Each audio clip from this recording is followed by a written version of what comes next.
한국직업방송과 연합뉴스TV가 함께 만드는 취업 전문 뉴스, 투데이 고용플러스입니다. 한 판에 15,000원까지 치솟은 말 그대로 미친 계란값을 잡기 위해서 정부가 최고 30%인 계란과 계란 가공품을 무관세로 수입하기로 했습니다. 계란만 따져보면 5억 8천만 개쯤 되는데 사상 최악의 조류 인플루엔자 AI의 방역만큼이나 대처가 늦고 또 한계도 있다는 지적입니다. 김종수 기자입니다. AI 사태로 산란계가 대거 살처분된 탓에 터진 계란 대란의 진정을 위해 정부가 빼든 카드는 계란 무관세 수입입니다. 신선란, 노른자는 27%, 계란 성분액인 전란액은 30%인 관세율을 4일부터 6월 말까지 0으로 하는 겁니다. 항공운임 50%도 지원하는데 문제는 얼마나 빨리 계란값을 내릴 수 있느냐입니다. 무관세 물량은 9만 8천 톤입니다. 연 65만 톤 선인 공급량 중 산란계 32%가 살처분돼 줄어들 상반기 공급량을 고려한 겁니다. 그런데 가장 큰 문제는 이미 수입하는 계란 가공품이 아니라 신선란입니다. 신선란 할당 물량 3만 5천 톤, 약 5억 8천만 개를 수입하려면 수출국에 검역 등을 할 수출 작업장이 있어야 하고 운송, 통관, 유통까지 시간이 더 걸릴 수밖에 없습니다. 또 미국산 신선란을 수입하면 개당 300원으로 지금 270원대인 소매가보다 비쌉니다. 더 비싸져야 수지가 맞습니다. 정부도 당장 신선란 수입은 어렵다고 인정합니다. 신선란 같은 경우는 국내 가격이 저희가 봤을 때 아직까지는 현재 가격 수준 갖고는 항공료를 지원해더라도 들어오기는 힘들지만은 가공품 많이 쓰는 제과, 제빵업계도 지원은 좋지만 품질 유지가 될지부터 살펴봐야 한다는 입장입니다. 정부에서 다 수입 허가되고 관세도 제로화 시켜주고 절차도 간소화해준다 하지만은 업체에서 쓰이는 용도에 맞는 제품 찾는 것도 중요하죠. 정부가 AI 방역에 이어 계란 대란 대처도 부실하다는 비판이 나오는 이유입니다. 연합뉴스TV 김종수입니다. 남미 지역에서 발생한 대규모 홍수로 식용유 한 통값이 최근 3,000원씩이나 오른 것으로 확인됐습니다. 이미 조류 인플루엔자 AI 확산 사태로 닭고기가 부족해서 어려움을 겪고 있는 치킨집들은 닭을 튀길 기름마저 없는 첩첩산중 상황에 놓였습니다. 정주희 기자입니다. 계란에 이어 이번엔 식용유까지 초유의 먹거리 대란이 계속되고 있습니다. 콩 생산지인 남미 지역에 대규모 홍수 피해가 발생하면서 식용유 공급 물량은 급감했습니다.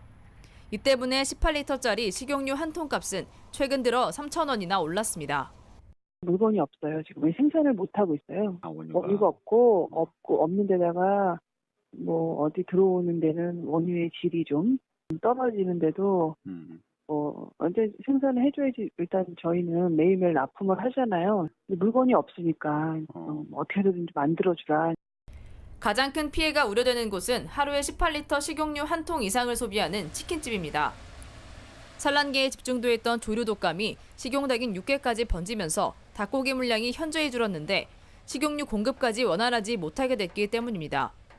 가격도 가격이지만 닭을 튀길 식용유가 없다는 게 상인들은 더 걱정입니다. 물량이 지금 떨어지면 못 갖다 줄 수 있다 그러니까는 물량이 없으면 장사를 못 하지. 마요네즈처럼 식용유를 원료로 하는 제품들까지 줄줄이 가격 인상이 불가피해 가게 부담이 커질 수밖에 없습니다. 연합뉴스TV 정주입니다. 지난해 11월 경상수지 흑자가 수출 호조에 힘입어 소폭 늘어난 것으로 나타났습니다. 한국은행이 발표한 2016년 11월 국제 수지를 보면 작년 11월 상품 수지와 서비스 수지를 포함한 경상수지 흑자는 89억 9천만 달러, 한 달 전보다 2억 7천만 달러 증가했습니다. 또 2012년 3월부터 57개월 연속 흑자를 내면서 역대 최장 흑자를 기록했습니다. 수출은 464억 6천만 달러로 1년 전보다 7.7% 늘어나 전년 동기 대비로는 29개월 만에 증가했습니다. 조선업계가 수주 가뭄을 겪으면서 수주 잔량에서 일본에 역전당했습니다.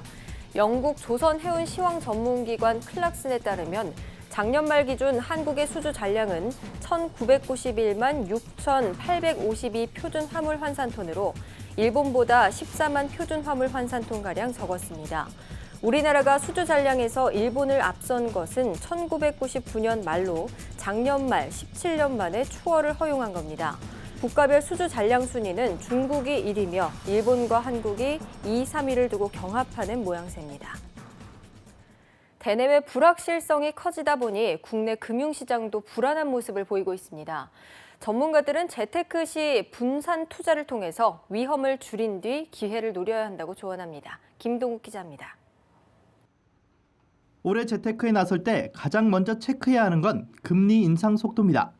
금융비용이 높아진 만큼 빚을 내 투자하는 건 신중해야 하고 대출이 불가피하다면 고정금리가 유리합니다.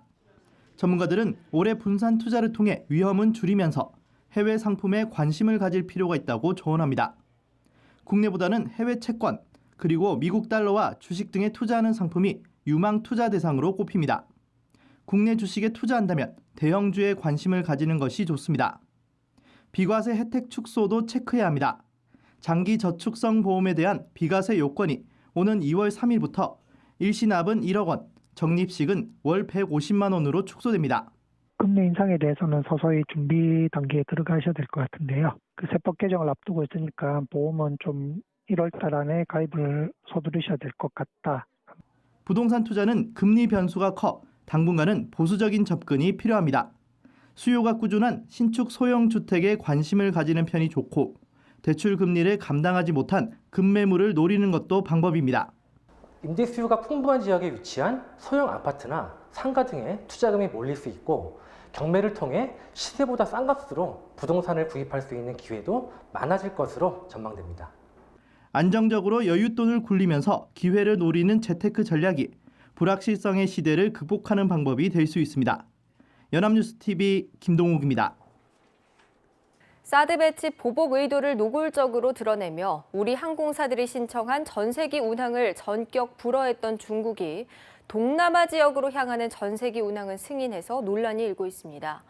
중국인 관광객 6호들로부터 인기가 높은 한국 관광 수요를 동남아로 유도하겠다는 의미로 풀이됩니다. 상하이에서 정주호 특파원입니다.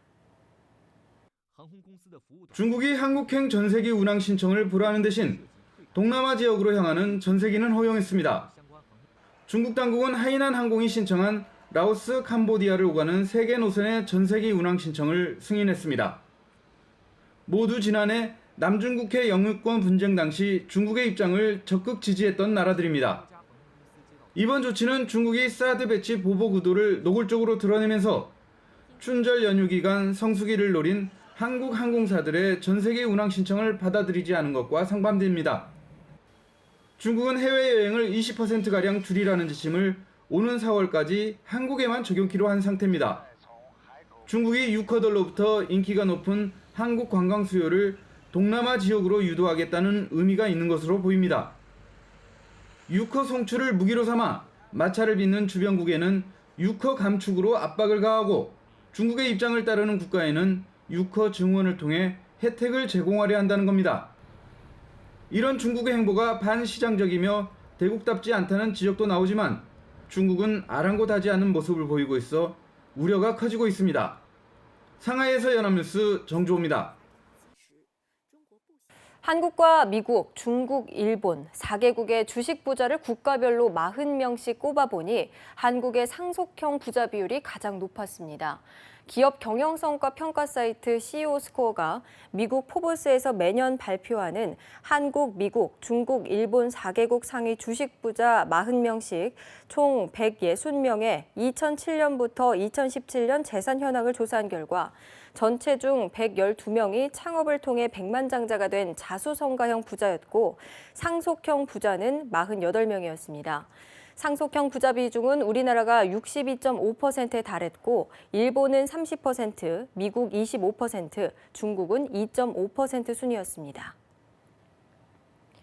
그동안 대형마트 등의 납품업체들은 갑질에 항의했다가 납품 물량이 끊기는 등 길들이기식 보복을 당하기 일쑤였습니다. 공정거래위원회는 이를 막기 위해서 보복행위 처벌의 사각지대를 없애며 새해부터 경제적 약자를 위한 법망을 재정비했습니다. 이경태 기자입니다. 대규모 유통업체는 유통 생태계에서 납품업체에게 절대적 지위에 있는 갑입니다.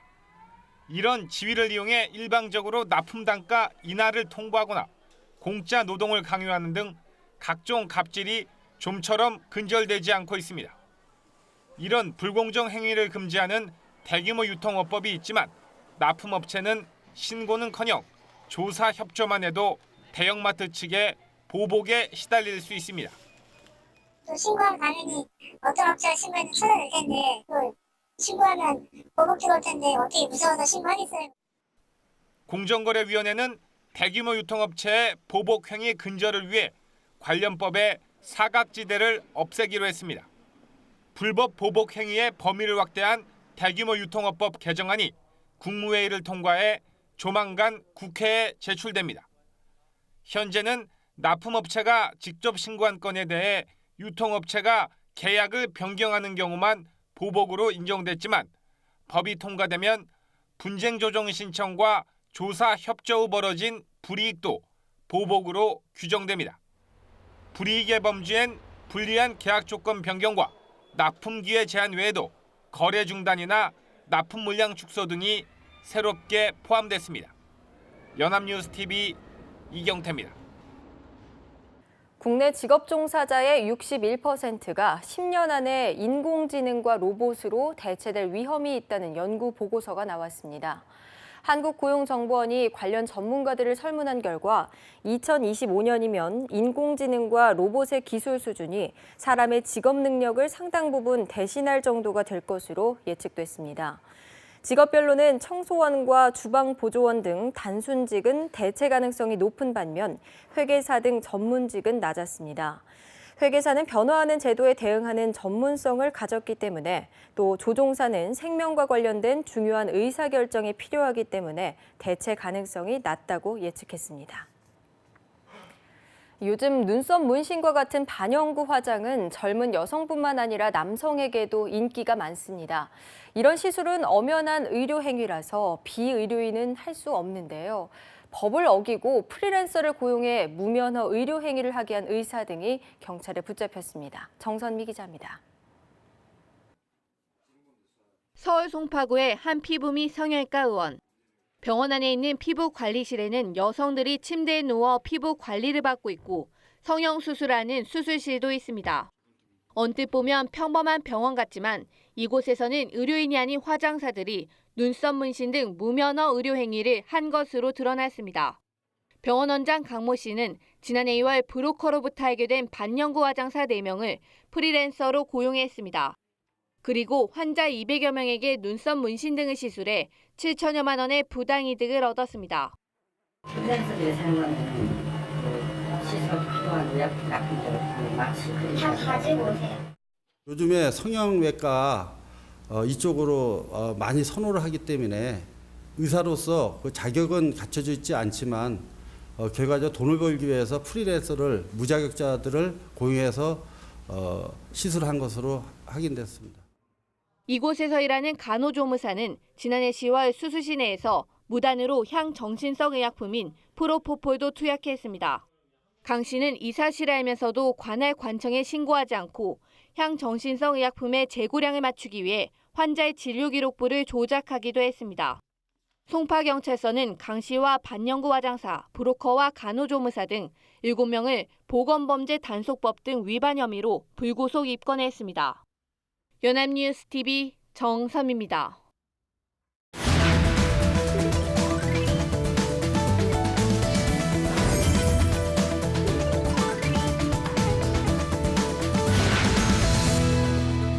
사회적인 이슈를 데이터로 알아보는 데이터 뉴스 시간입니다. 강설희 아나운서와 함께합니다. 안녕하세요. 네, 안녕하세요. 데이터 뉴스 시간입니다. 오늘은 박송희 아나운서와 저 같은 20대 여성들을 주인공으로 한 데이터를 살펴보겠습니다. 20대 여성 실업률이 지난해 1월부터 11개월 연속 같은 달 기준 최고치를 기록했다고 합니다. 2016년 한 해 동안 매달 신기록을 세웠다는 이야기인데요. 오늘은 이렇게 20대 여성 실업률이 치솟고 있는 이유에 대해서 집중적으로 살펴보겠습니다. 네, 제 주변 사람들 이야기 같아서 더 관심이 가네요. 자, 지금 청년 실업률이 사상 최고 수준인데 특히 20대 여성들이 악전고투를 하고 있다. 이런 얘기인가요? 네, 맞습니다. 이렇게 꽁꽁 얼어버린 취업 시장에서 20대 여성들은 더 큰 어려움을 겪고 있다고 합니다. 2016년 11월 기준으로 20대 여성 실업률은 7.3%인데요. 이는 관련 통계가 작성된 1999년 11월 이후에 가장 높은 수치입니다. 1999년은 외환위기를 겪고 있을 텐데요. 당시 20대 여성 실업률은 6.9%였고 2008년 글로벌 경제 위기 때도 6%대를 유지했습니다. 그런데 2016년에는 7%대를 기록해서요. 사상 최대치를 경신한 겁니다. 네, 20대 여성 실업률은 이미 경제 위기 시절을 뛰어넘은 셈입니다. 그렇다면 남성 실업률과 비교했을 때는 어떤가요? 큰 차이가 있었나요? 네, 2016년 11월을 기준으로 20대 여성 취업자 수는 194만 5천여 명으로 전년도 같은 기간에 비해서 13,000명 정도 감소했습니다. 그런데 같은 기간 동안 남성의 경우에는요, 약 3천여 명이 감소했습니다. 아무래도 여성의 감소폭이 훨씬 크다고 할 수 있겠죠. 네, 전체적인 청년 실업률은 높아지고 있는데 남성보다는 여성의 실업률이 상대적으로 더 높아지는 추세라고 볼 수 있겠습니다.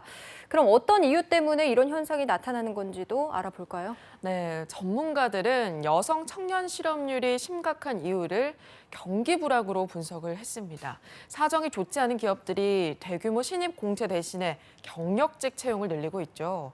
소규모 경력직 채용의 경우에는 아무래도 여성들에게 불리한 요소가 있기 때문입니다. 네, 신규 채용을 줄이면 남녀 똑같이 힘들 것 같은데 경력직을 뽑기 때문에 여성이 불리하다. 어떤 얘기인가요? 네, 신입이 아닌 경력을 뽑게 되면요. 여성들이 보통 결혼이나 임신, 또 출산 등을 일과 양립해야 할 시기가 겹치기 마련입니다.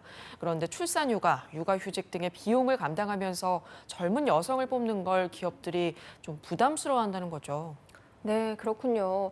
이런 기업들의 성향 때문에 여성들은 취업도 힘들어지고 또 고용 형태에서 불이익을 받기도 하죠. 네, 그렇습니다. 2016년 3월을 기준으로 여성 임금 근로자 중에서 비정규직 근로자의 비율은 40.3%였습니다. 반면에 전체 남성 임금 근로자 가운데 비정규직 비율은 25.5%로 나타났는데요. 이 통계로 여성이 남성보다 불리한 조건에서 일하고 있다는 걸 유추할 수가 있습니다. 네, 그렇군요. 자, 그리고 여성들의 경력 단절도 우리 고용시장의 큰 문제 중 하나입니다. 20대에 취업을 하더라도 결혼과 육아 문제로 다니던 회사를 관두는 여성들 정말 많잖아요. 네, 그렇죠. 여성의 경우에는 고용률이 20대 후반에 가장 높았다가 30대가 되면 10% 이상 훅 떨어지는 전형적인 M자 곡선을 그리고 있었습니다. 임신 또 출산으로 인해서 이른바 경력 단절 여성이 대규모로 노동시장 에서 퇴출되기 때문입니다. 이런 M자형 곡선은 OECD 국가에서는 우리가 가장 심했고요. 일본이 유사한 형태를 보이고 있었습니다. 이 경단녀들이 다시 일자리를 찾기 위해서는 결국에는 비정규직 노동시장으로 편입이 되는 건데요. 그 결과 여성 비정규직이 늘어나고 있는 겁니다. 네, 아이를 낳는다는 게 일하는 여성에게 결정적인 핸디캡이라는 건데요. 이런 상황이라면 여성들이 당연히 출산을 기피하게 될 것 같습니다. 네, 아무래도 그렇겠죠. 통계청 통계개발원이 발간한 한국의 사회동향 2016 조사에 따르면 고학력 그리고 젊은 여성일수록 결혼 후 자녀 출산을 기피하는 것으로 나타났습니다. 결혼을 하게 되더라도 반드시 아이를 가질 필요는 없다는 의견에 동의한 비율을 살펴보면요. 10대에서 20대 여성이 36.4%로 가장 높았고요. 이어 30, 40대 여성이 27.3%로 뒤를 이었습니다. 교육 수준별로 살펴보면요. 대졸 이상 학력을 가진 여성의 30.6%가 자녀가 반드시 필요하지 않다고 응답했습니다. 또 고졸 여성, 대졸 이상 남성 순으로 응답 비율이 높았는데요. 고학력 여성일수록 고임금 노동시장에 진입할 가능성이 큽니다. 자녀를 낳게 되면 노동시장에서 퇴출될 가능성이 높아지기 때문에 차라리 그 부분을 포기하겠다 이런 거죠. 네, 정부가 저출산 대책에 10년간 쏟아부은 돈이 80조라고 합니다. 하지만 큰 성과는 없었다고 하는데요. 아이와 함께 살 집, 또 제대로 교육시킬 수 있는 환경, 이 모든 걸 뒷받침해 줄 수 있는 안정된 직장이 보장되지 않는다면 더 많은 돈을 쏟아부어도 여성들의 출산 파업은 쉽게 끝날 것 같지 않습니다. 네, 오늘 데이터 뉴스는 갈수록 증가하는 20대 여성 실업률에 대해서 알아봤습니다. 강설희 아나운서였습니다. 고맙습니다. 네, 고맙습니다. 투데이 고용 플러스 오늘 준비한 소식은 여기까지입니다. 함께해 주신 여러분 고맙습니다.